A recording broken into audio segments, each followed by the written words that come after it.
자,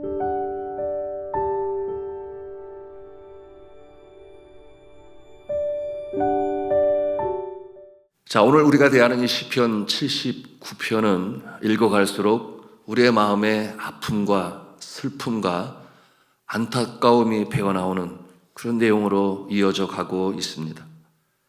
이스라엘의 영광이요 꽃이라고 할 수 있는 예루살렘 성전, 솔로몬 성전이 완전히 무너졌습니다. 1절의 표현이 성전은 그러므로 그저 돌무더기가 되고 말았다 그랬어요.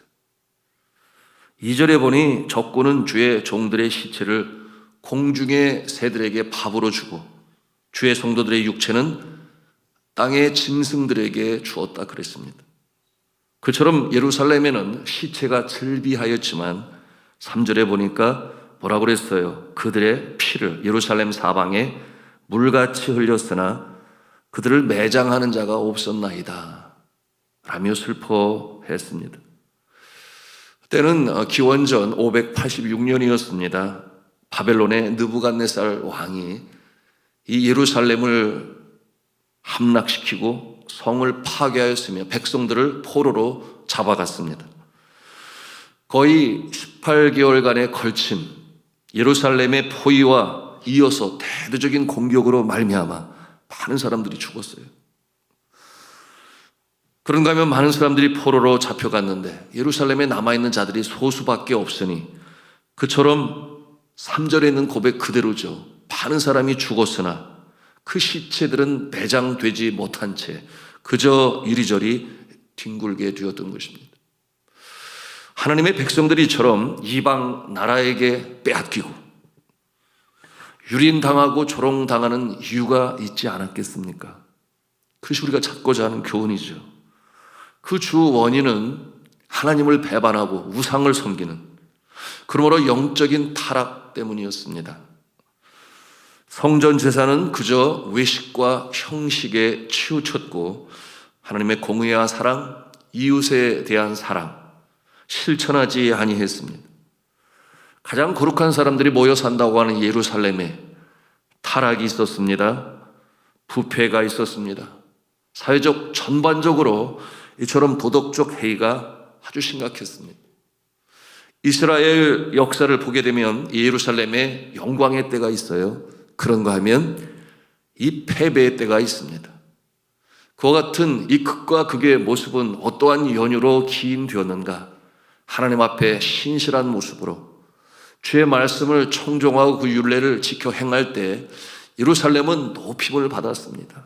세상 사람들이 방문하고자 하는 영광의 장소였지만 그러나 거꾸로 하나님의 율례를 지켜 행하지 아니하고 또한 우상을 섬기며 하나님 사랑 이웃 사랑으로 행하지 아니할 때는 비참함의 상징이 된 곳이 또한 예루살렘이기도 했습니다. 시편 79편이 우리에게 전하는 교훈은 이 성도들의 이 신앙생활은 삶의 전 영역에 영향을 미친다. 가깝게는 내 개인과 가정, 또한 일터와 생업의 현장, 나아가서 나라와 민족에게까지 이처럼 영향을 미친다라고 하는 것을 우리에게 보여주시고자 하시는 것입니다. 이 비참한 가운데에서 오늘 시편 기자는 기도합니다. 그는 죽임을 당하지 아니하였죠. 그러므로 예루살렘에 남아있게 되었습니다. 포로로 잡혀가지 아니했던 것인데 그런데 그 비참한 모습을 보는 거예요. 그처럼 길에 시체가 뒹굴고 있지만 그러나 매장하지 못하는 그 참으로 형용할 수 없는 이 비참함, 아픔, 슬픔이 그의 심령 가운데 있습니다. 이와 같은 상황에서 그는 기도를 합니다. 여러분, 그는 그와 함께 남아있는 백성들과 함께 이방인들의 조소와 비방거리가 되었습니다. 여러분, 그와 같은 마음을 가지고 하나님께 기도하는데요. 자, 오늘 말씀 4절, 5절 말씀을 우리가 함께 보고 읽도록 하겠습니다. 시작. 우리는 우리 이웃에게 비방거리가 되며 우리를 에워싼 자에게 조소와 조롱거리가 되었나이다. 여호와여, 어느 때까지니까 영원히 노하시리이까? 주의 질투가 불붙듯 하시리이까? 적들은 조롱을 합니다. 너희 하나님이 어디 있느냐? 너희 하나님이 기적을 행하신다면서 그런데 너의 비참한 모습을 보아라. 이처럼 조롱하고 비방합니다.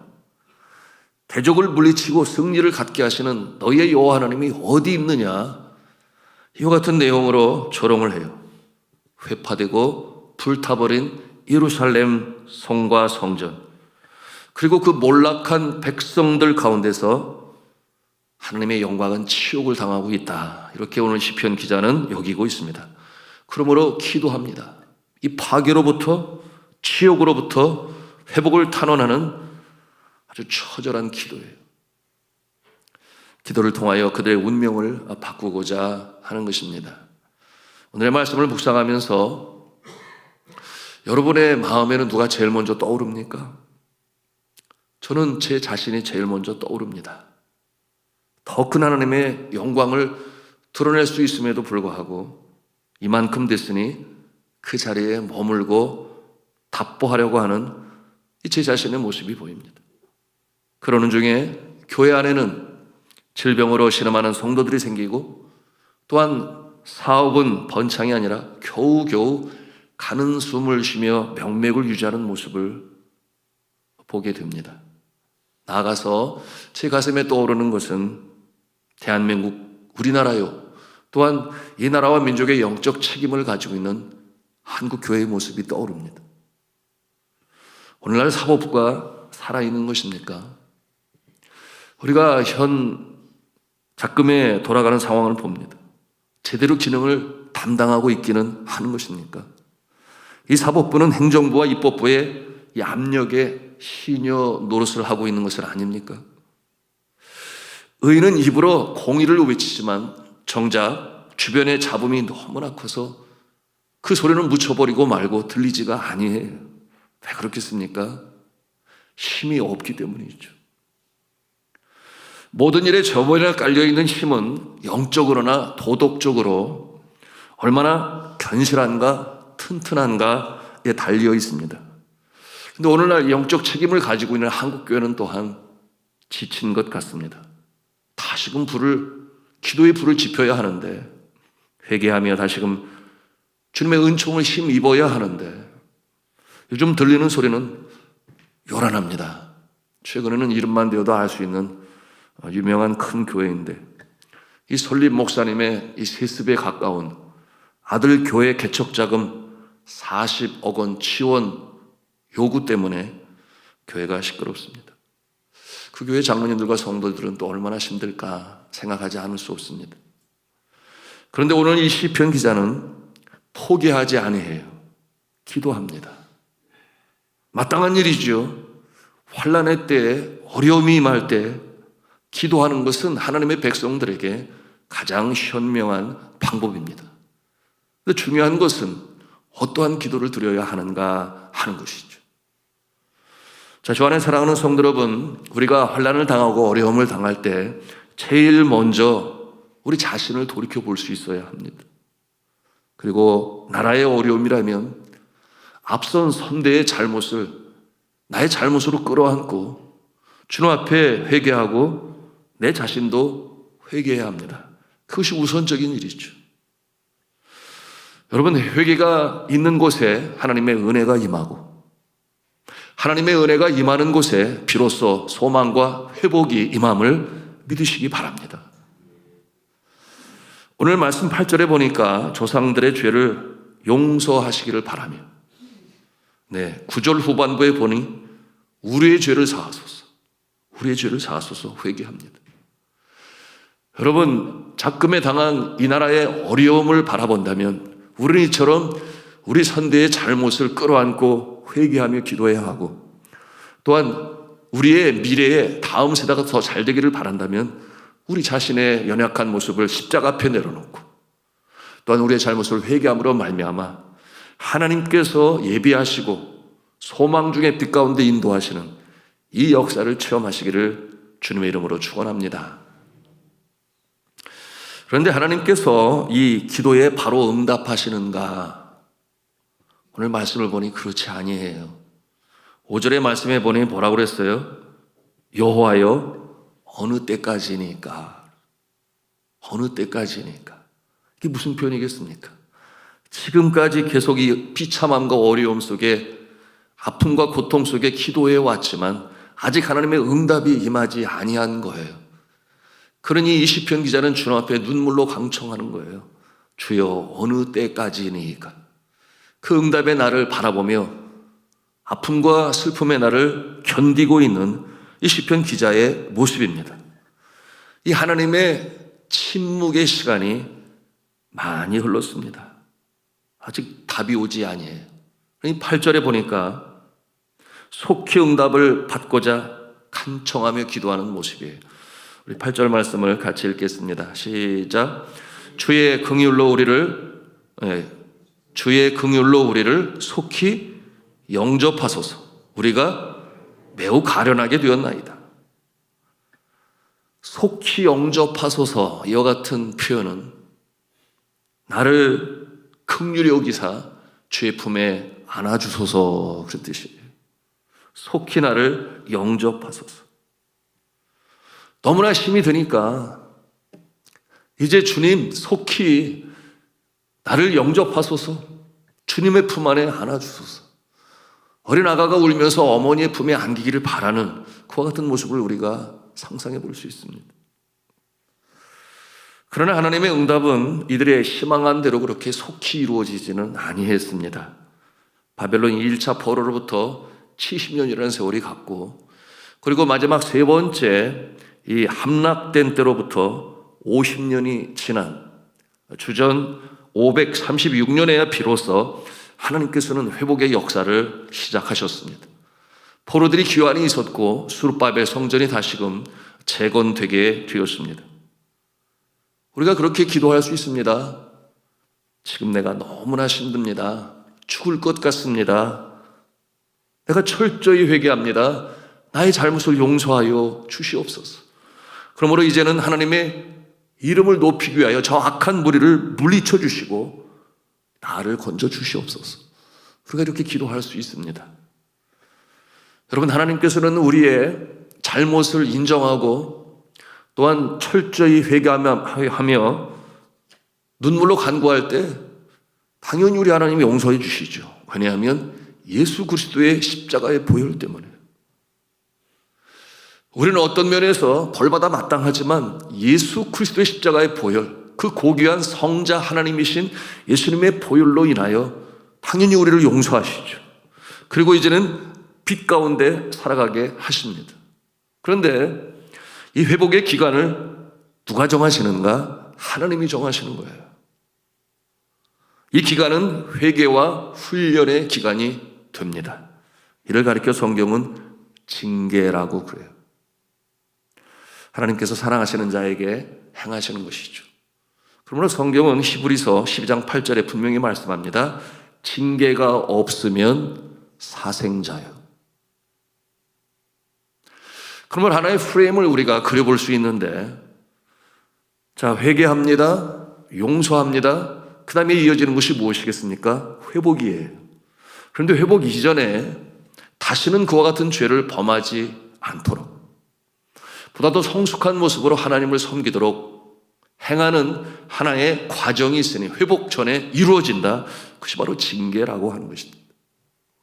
그러므로 징계는 하나님께서 그의 사랑하는 자에게 주시는 것이지 사랑하시지 않는 자는 알게 뭐예요. 어떠한 모습으로 비참하게 총말을 맞이하든 하나님께서는 이처럼 용서하시지만 빛 가운데 거하시게 하시기 위하여 징계의 기간을 두시니, 그럴 때 우리의 모난 성품이 다시금 다듬어지고 또한 심지어는 깨뜨리시면서까지 우리를 새롭게 하심으로 걸작품으로 만들어내셔서 주님께서는 영광을 받으심을 여러분 아시기를 바랍니다.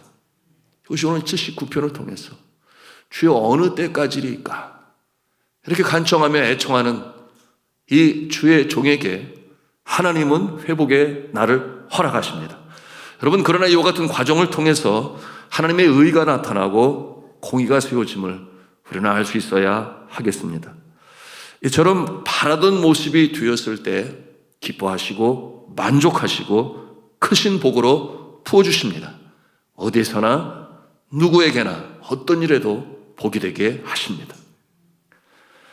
그런데 이 훈련 기간이 참 쉽지 않죠? 내가 반드시 견디고 이겨내리라. 정금 같은 모습으로 나아오리라. 여러분, 다짐이 없으면, 그리고 그 다짐 이어 기도가 없으면 여러분, 그날은 너무나 멀리 있는 것입니다. 사랑이 많으신 우리 하나님께서는 주신 징계로 인하여 너무나 힘들고 어려워할 때 우리 주님께서는 함께 안타까워하시고 그러므로 사인을 주시죠. 내가 너와 함께 하고 있다. 그날을 함께 기다리고 있다. 기도 중에 영적인 음성으로 말씀하시고 또한 강단에서 선포되어지는 말씀을 통하여 또한 여러분이 묵상하는 이 개인적인 시간을 통해서도 하나님께서는 말씀으로 그리고 음성으로 위로하십니다. 그리고 실제로 위로받고 격려되는 일을 행하며 보여주세요. 왜 그렇게 하시겠습니까? 지치지 말라고. 지치지 말라고. 때가 다가오고 있지 않느냐 하시며 행하시는 것이죠. 그러므로 소망의 끈을 놓지 않게 하세요. 누구에게 그렇게 하신다는 것입니까? 철저히 회개하고 새로워지기를 바라며 하나님께서 내 자신을 온전히 만들어 가기를 바라는 마음으로 기도하는 자에게. 왜 그렇겠습니까? 내가 내 자신도 어떻게 하지를 못해요. 내가 내 자신도 어떻게 하지를 못해요.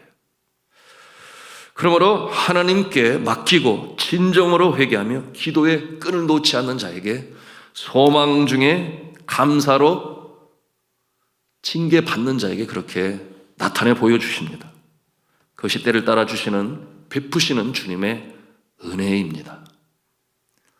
예를 들어서 갑작스러운 병 나음을 통하여 예기치 않게 자녀가 잘 되어 갖는 기쁨을 통해서 그런가 하면 뜻하지 않았던 거래처가 새롭게 열리는 그와 같은 모습을 통하여 또는 퇴직 후에 예기치 않게 갖게 되는 일자리를 통하여 하나님께서는 때때로 은혜를 베푸시고 또한 함께하고 계심을 보여주시면서 우리를 빚어가시고 만들어 가셔서 마침내 영광을 받으시는 주님이신 줄로 믿으시기를 바랍니다. 그런가 하면 늘상 있는 일임에도 불구하고 하나님이 나의 심령에 감동을 주시니 언제 주시겠어요? 새벽에 기도할 때. 그러므로 떠오르는 태양을 바라보면서도 그런가 하면 눈이 시도록 깊고 푸른 겨울 하늘을 바라보면서도 저녁이 되면 저 서산에 지는 해를 바라보면서도 수고한 자에게 주시는 안식의 상징으로 감동과 감격을 주셔서 그래서 눈물로 주님 앞에 감사를 올리는 이와 같은 때때로 베푸시는 주님의 은혜는 오늘도 우리를 살리고 기도하게 하시는 주님의 은총인 줄로 믿으시기를 바랍니다. 그러며 견디며 나가는 것이죠. 자, 주 안에 사랑하는 성도 여러분, 이겨내시기를 바랍니다. 여러분은 행하실 수 있고 그 주님 기뻐하시는 자리까지 당도할 줄로 믿으시기를 바랍니다.